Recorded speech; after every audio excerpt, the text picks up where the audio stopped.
Bonjour à tous, aujourd'hui on va voir comment investir dans l'argent métal. Et c'est parti.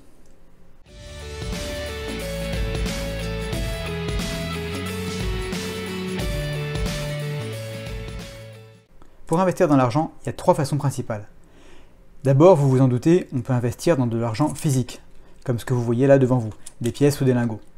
C'est ma stratégie préférée, et on va revenir dessus en détail dans cette vidéo.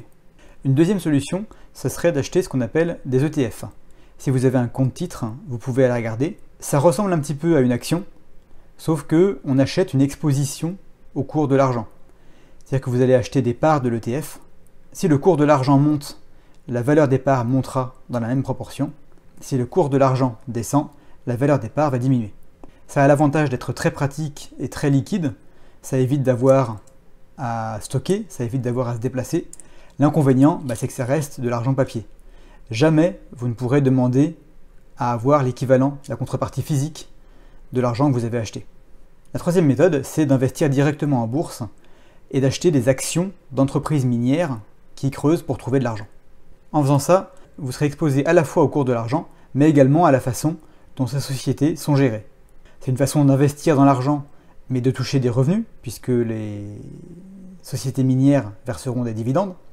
Mais si vous investissez dans une société mal gérée, vous pourriez quand même perdre de l'argent. Et on revient sur la détention physique d'argent métal.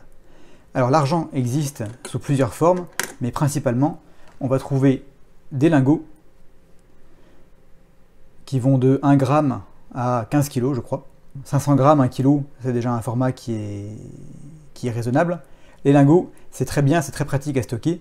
Ça peut être une bonne solution si vous en trouvez à vendre chez les particuliers, mais je vous déconseille d'en acheter chez les professionnels parce qu'ils sont obligés de vous facturer 20% de TVA, c'est considéré comme une matière première industrielle, et forcément 20% de prime en plus, ça pique un peu. Ensuite, on a les pièces. Les pièces, je les classe en 4 catégories. La première catégorie, c'est les pièces assez anciennes qui ont déjà circulé. J'habite en France, donc je vais vous montrer ce qui se fait ici. Comme vous pouvez le voir, je rentre de faire mes petites courses. Je suis tombé sur un lot de 60 pièces de 100 francs argent comme celle-ci. Il y a des types différents, c'est très intéressant. Vous avez, en fonction des années, pièces commémoratives, la Charlemagne, la Panthéon, celle-ci c'est Émile Zola. Vous avez aussi la Statue de la Liberté, le Général Lafayette et encore une Statue de la Liberté. Ces pièces-là, en général, on les trouve facilement avec une prime qui va de moins 10% chez les particuliers, c'est-à-dire que vous achetez en dessous du cours de l'argent, à plus 10% chez les professionnels, c'est-à-dire que vous achetez 10% au-dessus du cours de l'argent. Donc ça, c'était la 100 francs. Vous avez également la 50 francs Hercule, que je vous ai déjà montré de nombreuses fois. Il existe aussi la 10 francs Hercule, qui lui ressemble beaucoup, mais elle est plus petite. Vous avez la 20 francs et la 10 francs Turin. Celles-ci sont en argent moins pur que les autres. Ça, c'est de l'argent 680 millième. Vous avez également les 1 franc et les 50 centimes en argent. Et j'allais oublier, bien sûr, la plus répandue d'entre toutes, c'est la 5 francs semeuse. Voilà, donc tout ça, des primes très faibles, c'est l'avantage principal. L'inconvénient, c'est qu'elles seront souvent abîmées, ternies, rayées, et que si vous achetez chez les particuliers, vous n'aurez pas forcément les quantités que vous voulez. Deuxième catégorie de pièces, c'est l'argent d'investissement commun, j'ai envie de dire. Ce sont des pièces contemporaines, qu'on peut donc acheter neuves. Dans les mains, j'ai la Philharmonique de Vienne et la Maple Leaf canadienne. Je vous les mets de l'autre côté.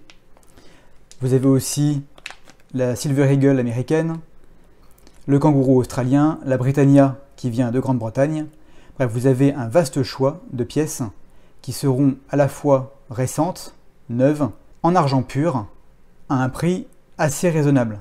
Les primes iront entre 10 et 25% chez les professionnels pour ces pièces-là. Même si elles sont un petit peu plus chères, leur avantage principal, c'est que vous pouvez les trouver en tube dans les quantités que vous voulez. Là, il n'y aura aucun problème. Les tubes sont très pratiques pour le stockage. Ça, c'est les tubes de la monnaie autrichienne, donc les philharmoniques de Vienne. Celle-là, c'est la Perf-Mint avec les kangourous. C'est 2017, ceux-là.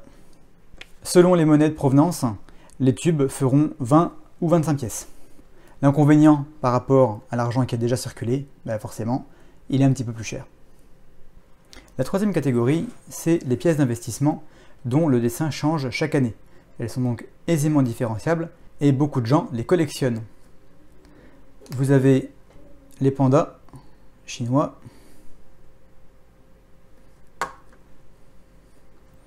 la série bœuf lunaire Australie. Le Canada fait pas mal de pièces aussi en changeant le dessin tous les ans. Et en Australie, vous avez les koalas, les kookaburras, dont le dessin change souvent. Jusqu'à l'année dernière, la Grande-Bretagne faisait la série des Queen's Beasts aussi. Également le koala australien. Il existe en plus petit, mais celui-là fait 1 kg. Et il est frappé tous les ans avec le dessin qui change. L'inconvénient principal de ces pièces, comme toujours, on monte en prix. Là, vous aurez des primes qui vont aller de 25 à 70% pour certaines. Mais l'avantage, c'est qu'elles sont très agréables à collectionner. Elles sont plus jolies que les autres. Et ça ouvre la voie à une nouvelle stratégie qui est d'en acheter de l'année courante quand elles coûtent relativement peu cher et de les revendre plus tard dans le temps à des collectionneurs à qui il en manque. Leur valeur est susceptible d'augmenter plus que la valeur de l'argent qui est contenu dedans. Et enfin, quatrième catégorie, au-dessus de 70% de primes. Là, il n'y a pas de limite. Je vous mets le lien vers ma vidéo où on voit les pièces de la monnaie de Paris qui ont 100, 150, 200% de primes. Souvent, c'est de l'argent qui est colorisé, mais ça peut aussi être parfois des pièces plus anciennes, dans une année très rare, qui a été moins frappée que les autres, ou qui présentent des défauts, ce qui fait augmenter leur prix. Dans ce cas, la valeur numismatique de la pièce l'emporte largement sur la valeur du métal qui la compose. Voilà, à titre personnel, comme vous avez pu le constater, je possède à la fois des pièces qui ont circulé. Ces pièces-là, je les achète le moins cher possible pour leur poids en argent. J'ai également des pièces d'investissement génériques, et celles-là, je les achète pour leur disponibilité. Si je veux acheter pour 1000 € d'argent, je passe commande en ligne, et 10 jours plus tard, j'ai 2 tubes de philharmonique sur le pas de ma porte. Et parce que j'aime aussi un petit peu la collection, de temps en temps, j'achète des pièces qui sont plus rares, mieux travaillées. Je ne m'interdis pas d'en revendre quelques-unes dans le futur pour constater si leur valeur aura augmenté plus vite que le cours de l'argent. Et voilà, j'espère que cette vidéo vous aura plu. Merci beaucoup de l'avoir regardé jusqu'ici. Encore une fois, je suis désolé de vous embêter avec ça, mais vous êtes toujours 70% à regarder mes vidéos toutes les semaines sans être abonné. Donc s'il vous plaît, pensez-y, si les vidéos vous plaisent, abonnez-vous et cliquez sur le petit pouce vers le haut. Ça vous prendra une petite seconde et ça aide la chaîne plus que vous ne pouvez l'imaginer. Je vous donne rendez-vous sur le Discord pour qu'on puisse échanger et répondre à vos questions tranquillement. Et également la semaine prochaine pour une nouvelle vidéo. À bientôt!